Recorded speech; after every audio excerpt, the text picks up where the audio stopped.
नमस्कार, कान्तिपुर समाचारमा स्वागत छ। सुरु गरौं अहिलेका मुख्य समाचारबाट। गण्डकीमा विपक्षी गठबन्धनका तर्फबाट कांग्रेसका कृष्णचन्द्र नेपाली बने मुख्यमन्त्री। दीपक मनाङ्गे सहित 4 मन्त्री नियुक्तिको तयारी। राजनीतिमा बाहिरी हस्तक्षेप हुन लागेको भन्दै 5 पूर्व प्रधानमन्त्रीको संयुक्त विज्ञप्ति।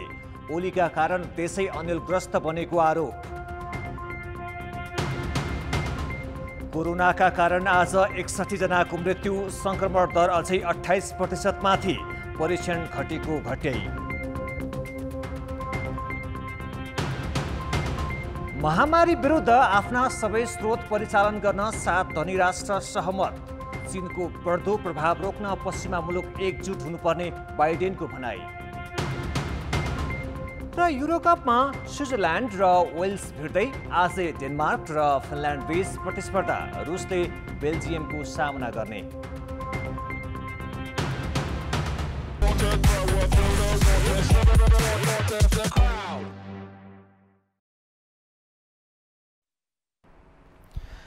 गण्डकी प्रदेशको मुख्यमन्त्रीमा विपक्षी गठबन्धनबाट कांग्रेसका कृष्णचन्द्र नेपाली पोखरेल नियुक्त भएका छन्। प्रदेश प्रमुख सीता कुमारी पौडेलले संविधानको धारा 168 को उपधारा 5 अनुसार पोखरेललाई आज मुख्यमन्त्रीमा नियुक्त गरेकी हुन्। मुख्यमन्त्री नियुक्तका लागि आधार पेश गर्न प्रदेश प्रमुखले आह्वान गरेपछि विपक्षी गठबन्धनका तर्फबाट पोखरेलले 31 जना प्रदेश सभा सदस्यको हस्ताक्षर सहित शुक्रबार दाबी पेश गरेका थिए। उनको एकमात्र दाबी पेश भएपछि मुख्यमन्त्रीमा नियुक्त गरिएको प्रदेश प्रमुखको कार्यालयबाट प्रेषित विज्ञप्तिमा उल्लेख गरिएको छ। पोखरेललाई आजै शपथ गराउने तयारी छ। उनीसँगै स्वतन्त्र सांसद दीपक मनाङ्गे भनिने राजीव गुरुङ सहित माओवादी र जनमोर्चाका गरी 3 मन्त्री नियुक्तिको तयारी रहेको छ। मुख्यमन्त्री नियुक्तिमा ढिलाइ गरेको भन्दै आज अपराह्न 3 बजेपछि गठबन्धनका 31 सांसदले प्रदेश प्रमुख कार्यालय अगाडि धरना दिएका थिए। मुख्यमन्त्रीमा नियुक्त पोखरेलले अब 30 दिनभित्र प्रदेश सभाबाट विश्वासको मत लिनुपर्नेछ। नवनियुक्त मुख्यमन्त्री पोखरेललाई निवर्तमान मुख्यमन्त्री पृथ्वी सुब्बा गुरुङले फोन गरी बधाई समेत दिएका छन्।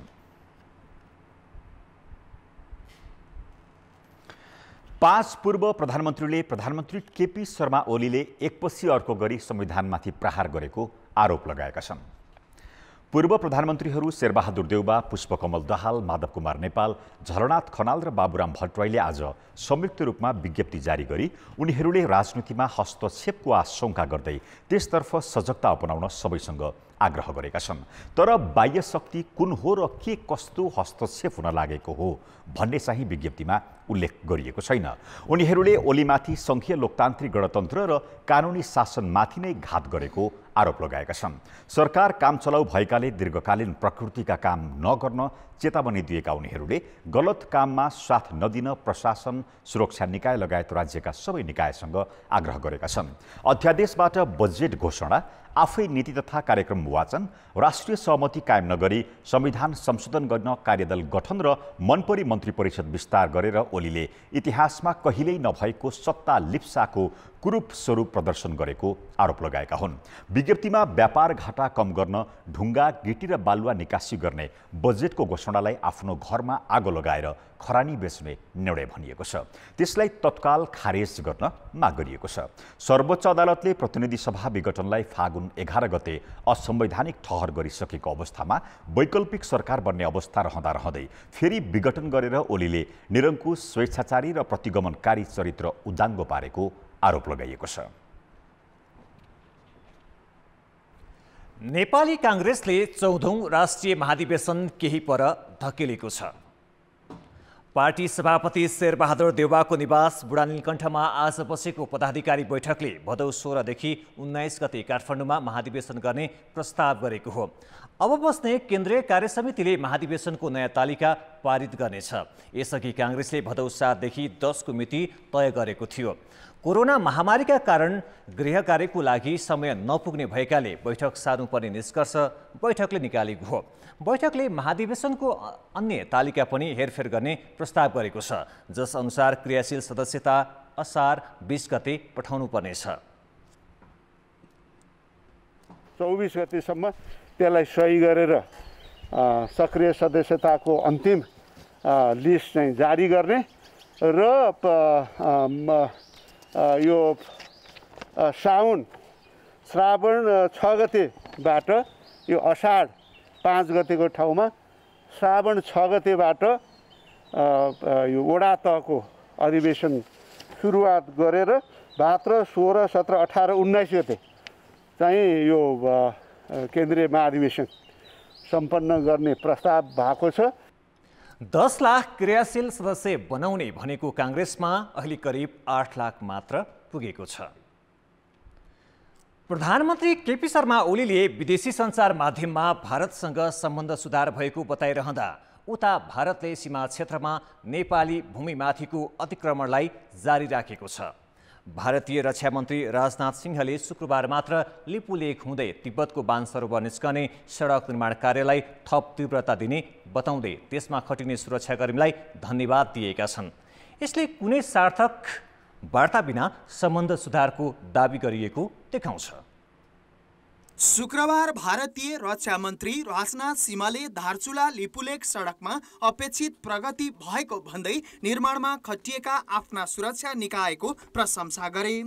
लिपुलेख नेपालको त्यही भूमि हो जहाँ भारतले तिब्बतको मानसरोवर निस्कने बाटो जबरजस्ती बनाइरहेको छ र उसले यस क्षेत्रमा विस्फोटक पदार्थ प्रयोग गर्दा पहाड भत्किएर प्यास गाउँपालिकाको कल्जु क्षेत्रमा गोरेटो निकास नै अवरुद्ध छ। यी गतिविधि नरोके जनजीवन थप कष्टकर बन्ने चिन्ता स्थानीयमा छ।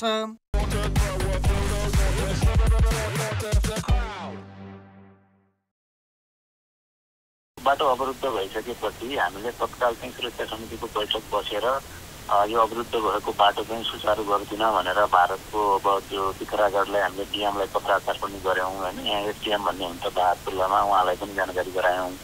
त्यसैमा हामीले चाहिँ गृह मन्त्रालयलाई पनि त्यो भएको वस्तुस्थितिको जानकारी गराइसकेको अवस्था हो। तर उताबाट कुनै पनि त्यो पत्रको कुनै जवाब आएको छैन। भारतले नेपाली भूमि हुँदै गरेको सडक विस्तारले पुगेको क्षतिबारे दार्चुला प्रशासनले गृह मन्त्रालयलाई पत्राचार गरेको बताए पनि यता गृहले अहिलेसम्म कुनै कदम चालेको छैन। नेपाली भूमिमाथि अतिक्रमण बढाउँदै गएको भारतले स्थानीय जनजीवनलाई समेत कठिन हुने गरी सामरिक महत्त्वका पूर्वाधार बढाइरहँदा परराष्ट्र मन्त्रालय पनि बेखबर जस्तै देखिएको छ। गत वर्ष वैशाखमा भारतीय रक्षा मन्त्री सिंहले नै यस सडकको उद्घाटन गरेपछि नेपालले तत्कालै विरोध जनाएको थियो। भारतीय पक्षलाई कूटनीतिक नोट पठाउँदै यस्ता गतिविधि तत्काल रोकी कूटनीतिक वार्तामा आउन निम्तो पनि दिएको थियो, तर भारतले वार्ता अस्वीकार गर्दै आएको छ। यता नेपालले प्रशासनिक तहमा सीमा विवाद सुल्झन नसक्ने आकलन गरी प्रधानमन्त्री तहमै वार्ता गर्ने भन्दै आवश्यक तयारीका लागि नीति अनुसन्धान प्रतिष्ठानका कार्यकारी निर्देशकको नेतृत्वमा 9 सदस्यीय विज्ञ टोली बनाएको थियो। टोलीले प्रमाणसहित प्रतिवेदन बुझाएको 8 महिना बिते पनि सरकारले सीमा विवादको विषयमा भारतसँग सार्थक वार्ता गर्न भने सकिरहेको छैन।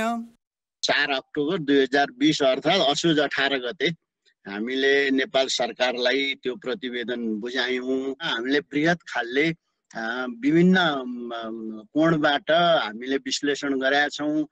त्यसमा नक्साको दृष्टिकोणबाट, नदीको दृष्टिकोणबाट, कानुनी दृष्टिकोणबाट, अन्तर्राष्ट्रिय दृष्टिकोणबाट, रणनीतिक दृष्टिकोणबाट, द्वन्द्व व्यवस्थापन नेगोसिएसनको दृष्टिकोणबाट यो सबैको विश्लेषण प्राकृतिक स्रोतको दृष्टिकोणबाट र यो सबैको विश्लेषण सहितको एउटा बृहत प्रतिवेदन हामीले नेपाल सरकारलाई बुझायौँ। यस बीचमा दुवै देशका परराष्ट्र सचिव र मन्त्री स्तरमा भएका बैठकमा पनि सीमा अतिक्रमणको विषयले प्रवेश पाउन सकेनन्।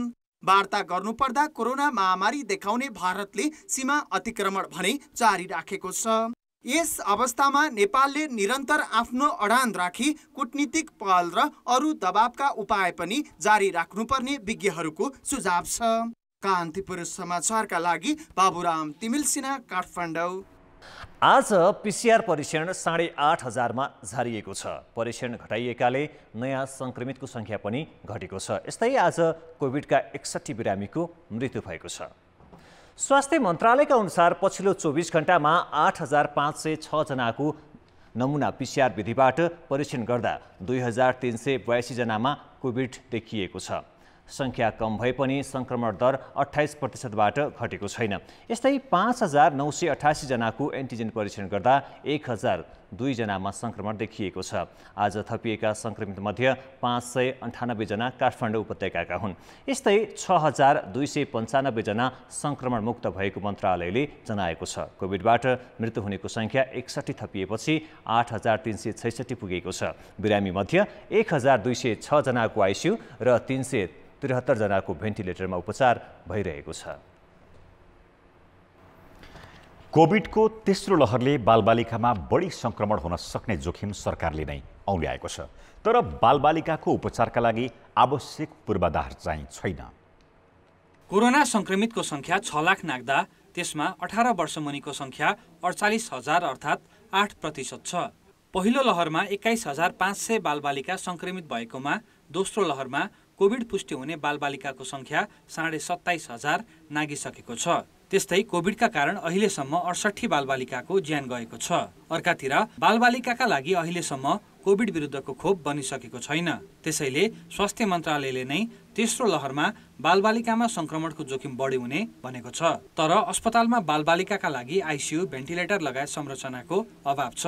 त्यसैले सबै अस्पताललाई बालबालिकाका लागि 20% शय्या छुट्याउन र अक्सिजनको जोहो गर्न मन्त्रालयले निर्देशन दिइसकेको छ। स्वास्थ्य संस्थाहरूमा बालबालिकालाई छुट्टै आइसियुहरू, बालबालिकालाई उपयुक्त हुने भेन्टिलेटरहरू, बालबालिकाका उपचारको लागि अभ्यस्त हुने खालका सिपहरू प्राप्त गरेका स्वास्थ्य कर्मीहरू भएनन् भने त्यतिखेरको समस्या अर्को समस्या हुन सक्छ भनेर हामीले सबै सरकारी निजी अस्पतालहरूमा अहिले पूर्वाधारहरू थप्दैछौँ, व्यवस्थापन गर्दैछौँ भने बालबालिकाहरू केन्द्रित भएर कमसेकम हामीले 20% चाहिँ त्यस्ता पूर्वाधारहरू तयार गर्दै जाउँ भनेर स्वास्थ्य मन्त्रालयले निर्णय गरेर सम्बन्धित अस्पतालहरूलाई पनि अनुरोध गरिसकेको छ। सरकारी तहमा बालबालिकाका लागि एउटा कान्ति अस्पताल छ। निजी स्तरमा त्यस्ता आधा दर्जन अस्पताल छन्। तर अरू अस्पतालमा बालबालिकाकै लागि भनेर न पर्याप्त शय्या छुट्याइएका छन् न त अन्य सुविधा उपलब्ध छन्। पछिल्लो समय अनुदानमा आएका मध्ये 100 भेन्टिलेटर बालबालिकाका लागि छुट्याइएको छ, तर जडान भने गरिएको छैन। मन्त्रालयले औल्याए जस्तो कोभिडको तेस्रो लहरले बालबालिका बढी संक्रमित भए अहिलेको पूर्वाधारले धान्दैन। चिकित्सकहरू उपचार नै प्रभावित हुने जोखिम औल्याउँदै तयारीमा ढिलासुस्ती गर्न नहुने बताउँछन्। इनकेस बच्चाहरू सिरियस भयो भने पनि बच्चाहरूलाई हामीले बचाउन सकिन्छ, किनभने बच्चा सिरियस भए पनि एडल्टको कम्पेरिजनमा चाहिँ बच्चाहरूलाई चाहिँ हाम्रो मेरो 20 वर्षको एक्सपिरियन्समा चाहिँ उनीहरू भेन्टिलेटरमा गए पनि अलमोस्ट चाहिँ 60-70 कहिलेकाहीँ 90% सम्म नै हामीले बचाइराखेका छौँ। एकदमै राम्रो चाहिँ प्रोग्नोसिस हुन्छ बच्चाहरूको। त्यस कारणले गर्दाखेरि चाहिँ हामीले infrastructure, equipment and main power यति चाहिँ हामीले डेभलप गर्नै पर्छ। जोखिम औल्याएको मन्त्रालय अस्पतालहरूलाई निर्देशन दिने भूमिकामा मात्र सीमित रहनु हुँदैन। संक्रमण रोकथामका उपायसँगै पूर्वाधार विस्तारमा सहजीकरण पनि अहिलेको आवश्यकता हो। कान्तिपुर समाचारका लागि शर्मिला खनाल र कृपाल गौतम, काठमाडौँ। कोभिडको संक्रमण घटेपछि गत मङ्सिरदेखि विदेशी पर्यटक नेपाल आउने क्रम केही बढेको थियो। पर्यटक विशेष गरी हिमाल आरोहणका लागि आउने गरेका थिए। त्यतिखेर आएका कतिपय पर्यटक अहिले नेपालमै छन्। करिब 4,000 को भिजा अवधि सकिसकेको छ। भिजा अवधि सकिएर नेपालमै बसिरहेका विदेशीलाई के हुन्छ त चासोको विषय बनेको छ। कोभिडको दोस्रो लहरका कारण वैशाख 16 मा काठमाडौँ उपत्यकामा निषेधाज्ञा जारी गरियो।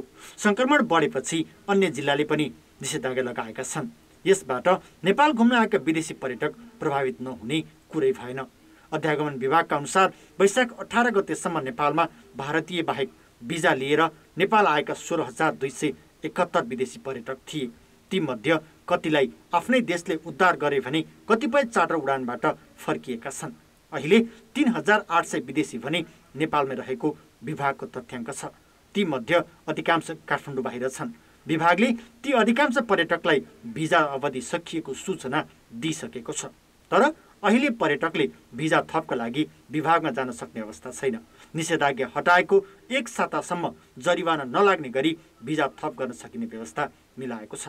अहिले हामीले विदेशी नागरिकलाई यो समयमा भिसा रिन्यू गर्नको लागि विभागसँगमा आउन कठिन छ भन्ने महसुस गरेर यो बिचको अवधिको भिसा रिन्यू नगरे पनि त्यो लेट फी नलाग्ने गरी र उहाँहरू अन्तर्राष्ट्रिय उडान सुचारू भएको 1 हप्ताभित्र विदेश फर्कनुभयो भने यो बिचको अवधिको भिसा शुल्क समेत नलाग्ने गरी निर्णय गरेका छौँ र उहाँहरू नेपालमै बस्न चाहनुभयो भने यो निषेधाज्ञा सकिएको 1 हप्ताभित्र आएर भिसा रिन्यू गर्दाखेरि लेट फी चाहिँ लाग्दैन र नेपाल बस्दाखेरि बसेको अवधिको भिसा शुल्क चाहिँ लाग्छ।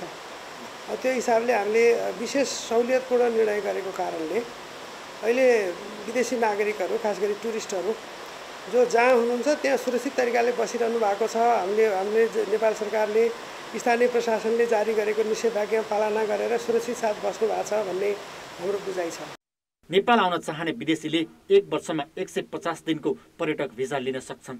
अहिले नेपालमा रोकिएका र थप बस्न चाहनेको हकमा निषेधाज्ञाको समय त्यसमा गणना गरिएको छैन, जस अनुसार 150 दिनको पर्यटक भिजा लिएकाहरू निषेधाज्ञाको समय कटाएर नेपालमा बस्न पाउनेछन्। तर आफूलाई वा स्थानीय प्रशासनलाई जानकारी नगराई भिजा बिनाका विदेशी राख्नेमाथि भने कारबाही हुने विभागको चेतावनी छ। सूचना पुर्याउने सन्दर्भमा अथवा उहाँहरूलाई विदेशी नागरिकलाई सहजीकरण गर्ने सन्दर्भमा नेपाली नागरिकलाई पनि हामी आग्रह गर्ने गर्छौँ। त्यसो गर्दाखेरि असल नियतले सहयोग गर्ने मान्छेहरू त नेपाली नागरिकहरू धन्यवादकै पात्र हुनुहुन्छ। सबैलाई शङ्काको आँखाले हेर्न जरुरी पनि छैन। तर कसैले गैर कानुनी कार्य गर्न प्रेरित गरेको र गैर कानुनी काम गर्नलाई सघाएको पाइयो भने त्यो कानुनको दायरामा आउँछ। नेपाली नागरिक पनि कानुनको दायरामा आउँछ। पर्यटक भिजामा नेपाल आएका विदेशीलाई सहजीकरण गर्ने जिम्मेवारी सरकारको हो।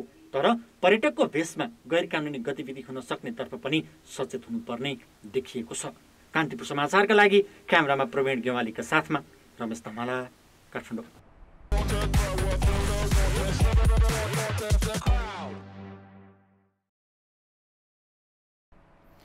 सरकारले 1 देखि 10 जस्तै 11 र 12 कक्षाका विद्यार्थीलाई पनि पाठ्यपुस्तक निःशुल्क दिने घोषणा गरी त्यसका लागि बजेट छुट्याएको छ। तर शैक्षिक सत्र सुरु हुन लाग्दा समेत यसको छपाई र वितरण प्रणालीबारे कुनै निर्णय गरिएको छैन।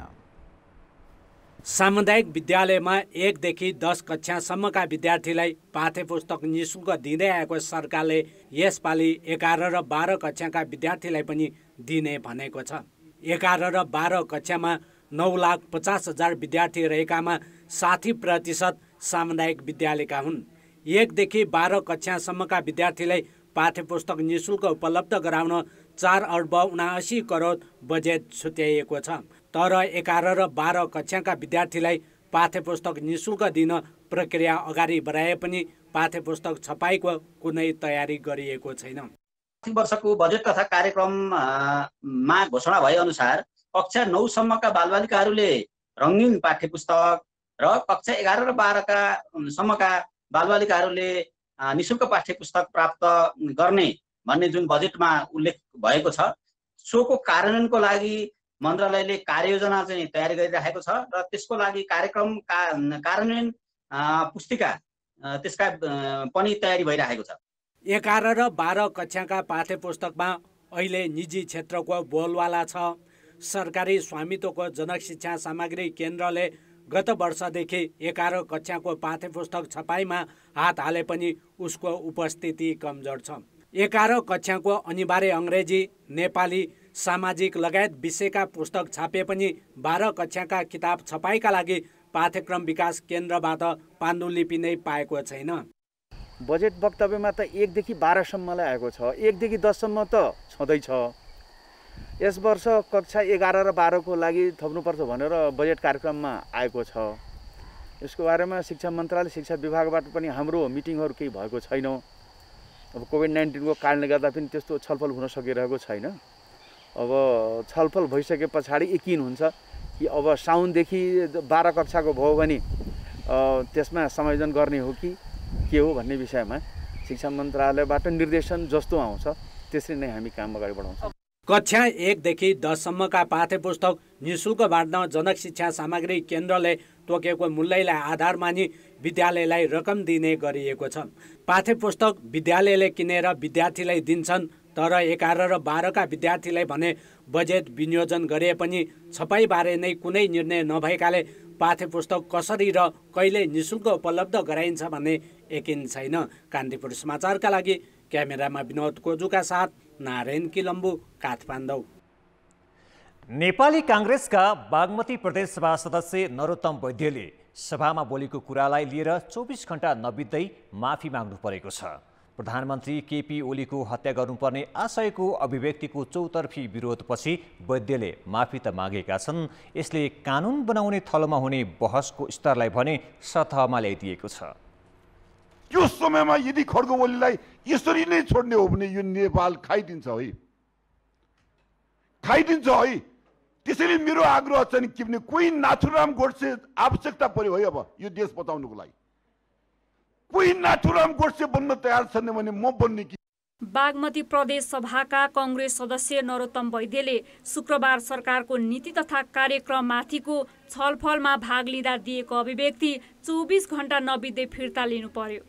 सन् 1948मा महात्मा गान्धीको गोलीहानी हत्या गर्ने नाथुराम गोडसे आवश्यक परेको भनिरहँदा त्यतिखेर न सभामुखले रोके न त कुनै सांसदले नियमापत्ति गरे।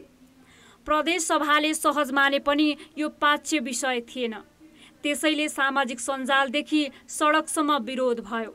अन्ततः पार्टीको निर्देशनमा वैद्यले शनिबार प्रदेश सभामै समय लिएर माफी मागे। मैले आफैले पनि आफूले बोलेको कुरा कूटनीति र संसदीय मर्यादा विपरीत रहेको महसुस गर्दै शान्तिपूर्ण राजनीतिको शालीनता भनेको सडकमा समेत संयमको अभिव्यक्ति जरुरी हुन्छ भन्ने कुरालाई आत्मसात गर्दै हिंसाबाट शान्तिपूर्ण रूपान्तरणका लागि अरू राजनीतिक दलहरूलाई समेत लोकतान्त्रिक अभ्यासमा प्रेरित गर्दै संयोजन गरेको दलको एक सिपाहीको नाताले आफूले बोलेको उक्त अभिव्यक्ति फिर्ता लिँदै रेकर्डबाट हटाउन माननीय सभामुख समक्ष हार्दिक अनुरोध गर्दछु। जय नेपाल।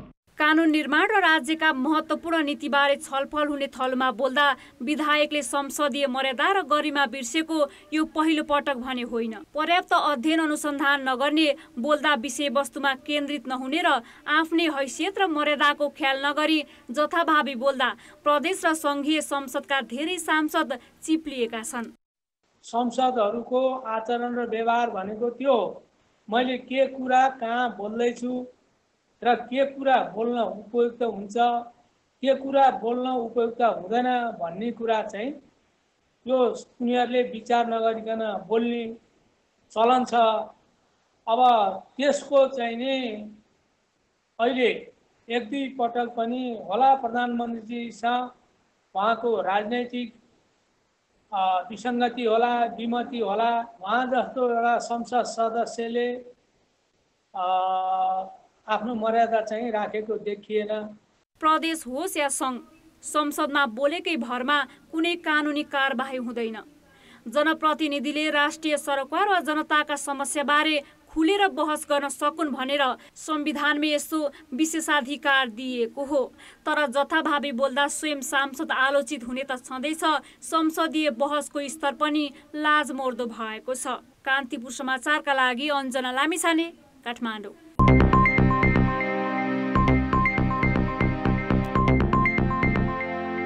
चार्टर्ड उडानका नाममा वायुसेवा प्रदायक कम्पनीले यात्रुबाट मनलाग्दी भाडा लिएको गुनासोपछि सरकारले जेठ 18बाट 3 देशमा नियमित उडान सुरु गर्यो। सीमित उडानलाई मात्र अनुमति दिएकाले यात्रुले सहज टिकट पाउन सकेका छैनन्। यात्रुको मर्कालाई ट्राभल एजेन्टले भने कमाउने अवसरका रूपमा प्रयोग गरी भाडा दोब्बर असुलिरहेका छन्। इलामका अरुण बस्नेतलाई जेठ 12मै अमेरिका पुग्नु पर्ने थियो, तर उनले अझै टिकटको जोहो गर्न सकेका छैनन्। वायु सेवा प्रदायकका तोकिएका एजेन्टसँग सम्पर्क र ट्राभल एजेन्सीमा धाउनु उनको दैनिकी जस्तै बनेको छ। अमेरिका जान सामान्य अवस्थामा 80,000 देखि 1 लाख रुपियाँ भाडा लाग्नेमा यात्रुसँग अहिले पौने 2 लाख रुपियाँ माग्न थालिएको छ। यहाँ ट्राभलहरूको समस्या, टिकट नपाउने समस्याले गर्दा आजसम्म पनि म यहीँ रहनु परेको छ। यो समस्यालाई चाहिँ सरकारले चाँडोभन्दा चाँडो निकास दिए राम्रो हुने थियो। म जस्ता धेरै साथीहरू मसँगै आउनु भएको पनि छ र कोही पनि फर्कन पाउनु भएको छैन। सुरुमा आउँदा मलाई चार्टर फ्लाइट मात्रै सम्भव छ भन्नुभयो, अनि त्यसको मूल्य 2,23,000 देखि 2,36,000सम्म भन्नुभयो कतार एयरवेजले, र अर्को टर्किस एयरलाइन्सले 1,60,000 देखि 2 लाखसम्म भन्नुभयो।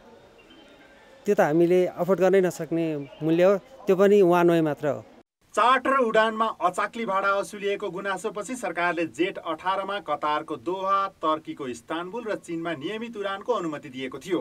एजेन्सीहरूका अनुसार युरोप र अमेरिका जाने यात्रुका कारण इस्तानबुलमा ठेगिन सक्नु छ। किनभने त्यहाँ साताको एक दिन बिहिबार मात्र उडान हुन्छ। वैदेशिक रोजगार व्यवसायी सङ्घका अनुसार दोहा जाने यात्रुसँग 40% बढी भाडा असुलिएको छ।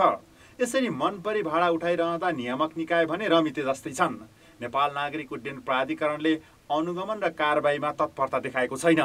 पुनः यस्तो भएर कुनै एउटा प्रमाण यहाँले उपलब्ध गराउन सक्नुभयो भने उहाँहरू कारबाहीको भागीदार हुनुहुन्छ र प्लस त्योभन्दा पहिला पनि मैले आजै हाम्रो चाहिँ फ्लाइट पर्मिसन डिपार्टमेन्टसँग जसले यो मोनिटर गर्नुहुन्छ फ्लाइट सेफ्टी उहाँहरूसित म कुरा गर्छु। यसलाई कडाई रूपमा चाहिँ कार्यान्वयन चाहिँ गर्नुपर्छ। कारण के भने पेसेन्जरले चाहिँ टिकट नपाउने, पाए पनि महँगोमा तिर्ने, त्यो चाहिँ राम्रो होइन र मैले चाहिँ विगतभन्दा त धेरै राम्रो जस्तो लाग्छ। तर पनि यसमा के भएको छ म हेर्छु। सीमित उडानका कारण यात्रुले टिकट पाउन नसकेको र पाए पनि चर्को भाडा तिर्नु परेको गुनासोपछि पर्यटन मन्त्रालयले उडान बढाउने प्रस्ताव मन्त्री परिषदमा लाने बताएको छ। चीनमा भने साताको एक दिन गर्ने भनिएको नियमित उडान भने अझै सुचारू भएको छैन। कुनै पनि वायु सेवा प्रदायकले अनुमति नमागेकाले चीनतर्फ उडान हुन नसकेको हो। कान्तिपुर समाचारका लागि क्यामेरामा रूपक कोइरालाका साथ सुमन पन्थ, काठमाडौँ। कर्णाली प्रदेश सरकारले स्वास्थ्य तथा पूर्वाधारलाई प्राथमिकतामा राखेर आगामी आर्थिक वर्षको नीति तथा कार्यक्रम ल्याएको छ।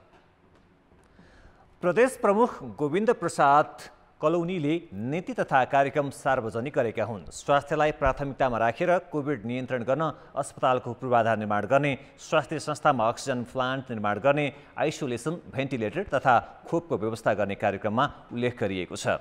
भेरी बबाई डाइभर्सन आयोजना र जगदुल्ला जलविद्युत आयोजनामा प्रदेश सरकारले सेयर लगानी गर्ने, भेरी बबाई डाइभर्सनबाट प्रदेश सरकारले छुट्टै 10 मेगावाट जलविद्युत उत्पादन गर्ने, प्रदेश सरकारले केबल कार र सुरुङ मार्गको सम्भाव्यताको अध्ययन गर्ने लगायतका योजना पनि समावेश गरिएको छ। यसैबीच बागमती प्रदेशको आगामी वर्षको नीति तथा कार्यक्रम बहुमतले पारित भएको छ। छलफलका क्रममा एमालेको असन्तुष्ट खेमाले विरोध जनाए पनि अन्तिममा पक्षमा मत दिएको छ। प्रदेशसभा बैठक अघि संसदीय दलको बैठकमा संसदीय दलका नेता मुख्यमन्त्री डोरमणि पौडेल र नेपाल समूहका नेता अष्टलक्ष्मी साकेले संयुक्त रूपमा नीति कार्यक्रम पास गर्न सांसदलाई निर्देशन दिएका थिए। सभामुख सानु कुमार श्रेष्ठले नीति कार्यक्रम पारित गर्न निर्णयार्थ पेश गर्दा प्रतिपक्षका सांसदले हुन्न भनेका थिए। तर हुन्छ भन्ने सत्तापक्षको एक स्वर हुँदा बहुमतले पारित भएको हो। यस्तै प्रदेश एक सरकारले बिहिबार सार्वजनिक गरेको नीति तथा कार्यक्रममाथिको छलफल शनिबार सकिएको छ। छलफलमा सहभागी सत्तारूढ एमालेकै केही सांसदले नीति तथा कार्यक्रमको आलोचना गरेका थिए। बङ्गालको खाडी आसपास विकास भएको न्यूनचापीय क्षेत्रका कारण नेपालमा मनसुन भई 2 दिन छिटो भित्रिएको छ। जल तथा मौसम पूर्वानुमान महाशाखाका अनुसार शुक्रबार भित्रिएको मनसुन अहिले मध्य क्षेत्रमा सक्रिय छ। प्रदेश 1, 2 र बागमती प्रदेशका धेरैजसो स्थानमा छिटफुटदेखि सामान्य वर्षा भइरहेको छ। न्यूनचापीय क्षेत्र फैलने क्रममा रहेकाले केही दिनमा नेपालका सम्पूर्ण क्षेत्रमा मनसुन पुग्ने र अधिकांश भूभागमा केही दिन अविरल वर्षा हुने महाशाखाको अनुमान छ। यसपालि सामान्य अवस्थामा भन्दा बढी वर्षा हुने भएकाले मौसमविदले बाढी, पहिरो र डुबानबाट जोगिनको लागि समयमै सतर्कता अपनाउन भनेका छन्। त्यहाँ पश्चिम वायुको प्रभाव पनि छ र त्यहाँ सानो सर्कुलेसन छ। न्यूनचापीय प्रणालीको विकास भएको छ स्थानीय रूपमा। त्यसले गर्दाखेरि डडेलधुरा धनगढी साइडमा चाहिँ वर्षा भएको छ, राति दार्चुला साइडमा।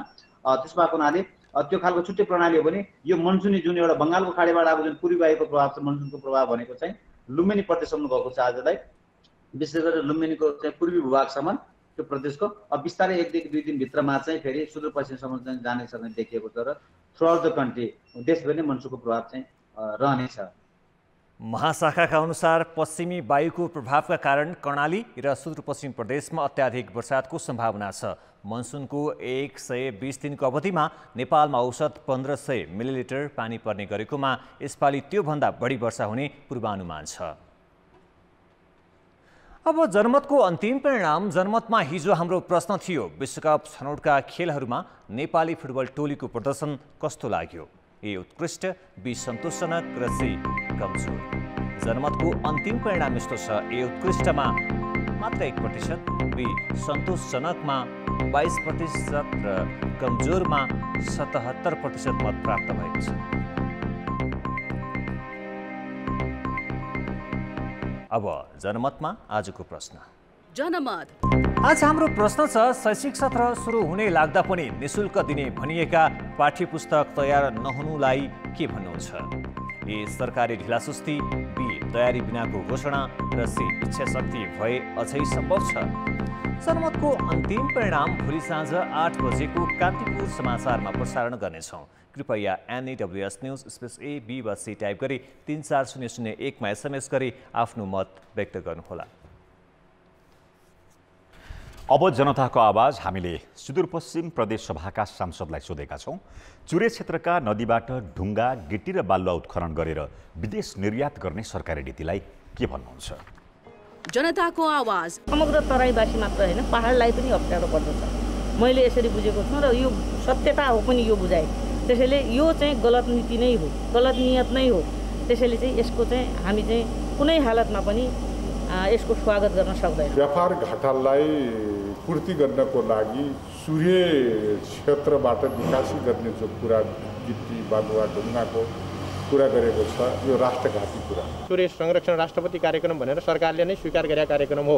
एउटा कानुन त्यो हुँदाहुँदै अर्को कानुन यो बिचमा यो ढङ्गले ल्याउनु भनेको यो ठुलो एक किसिमको भुल भएको छ। यसलाई तुरुन्तै सच्याउनुपर्छ। हिजोको दिनमा त्यो एक खालको मर्का चाहिँ छँदै नै थियो, तर अब हामी ठुलो समस्याहरू पर्छ र हामीलाई फेरि यसले चाहिँ एकदम विकराल रूपहरू लिन्छ भन्ने कुराहरूमा चर्चित छन्। यो कुरा चाहिँ अहिलेको नीतिले चाहिँ राम्रो सन्देश चाहिँ गएको छैन। सही ढङ्गले व्यवस्थापन गर्ने कुरोमा लाग्यो भने मात्रै यो सम्भव छ।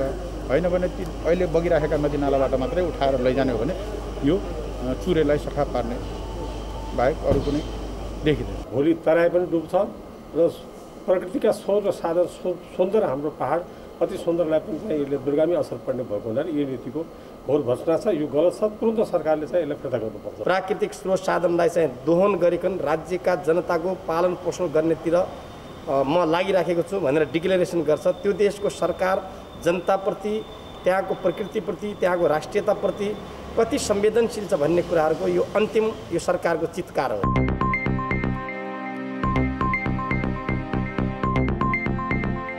खेलकुद समाचार। नमस्कार, कान्तिपुर खेलकुद समाचारमा स्वागत छ। युरोकपमा वेल्स र स्विजरल्यान्डले एक गोलको बराबरी खेलेका छन्।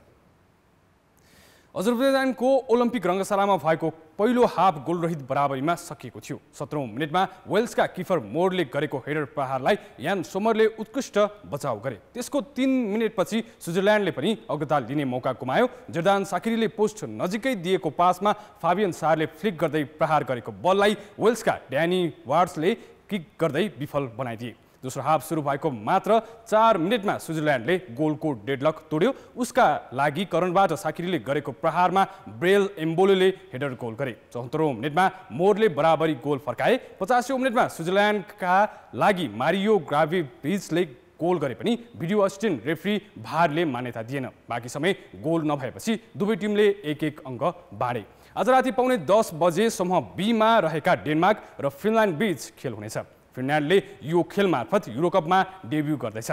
डेनमार्कले फिनल्यान्डसँग अहिलेसम्म खेलेका 22 मध्ये मात्र 1 खेल हारेको छ। क्रिस्टियन एरिक्सनले छनौटमा 5 गोल गरेका थिए। फिनल्यान्ड 3 खेल यता जितविहीन छ। उसका लागि छनौटमा भएका 16 मध्ये 10 गोल टिमु पुक्कुले गरेका थिए।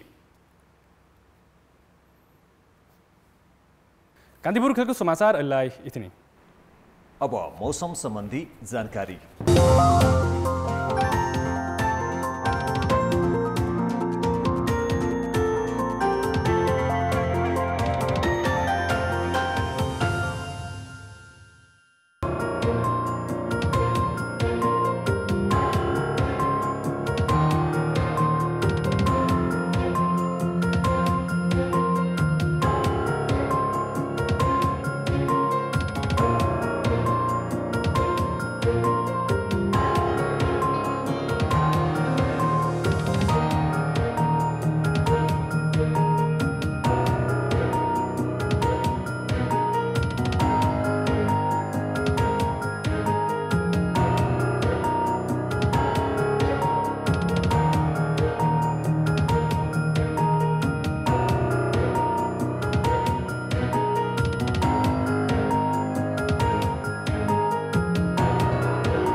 कान्तिपुर समाचार अहिलेलाई सकियो। कान्तिपुर टेलिभिजन हेर्दै गर्नुहोला। नमस्ते।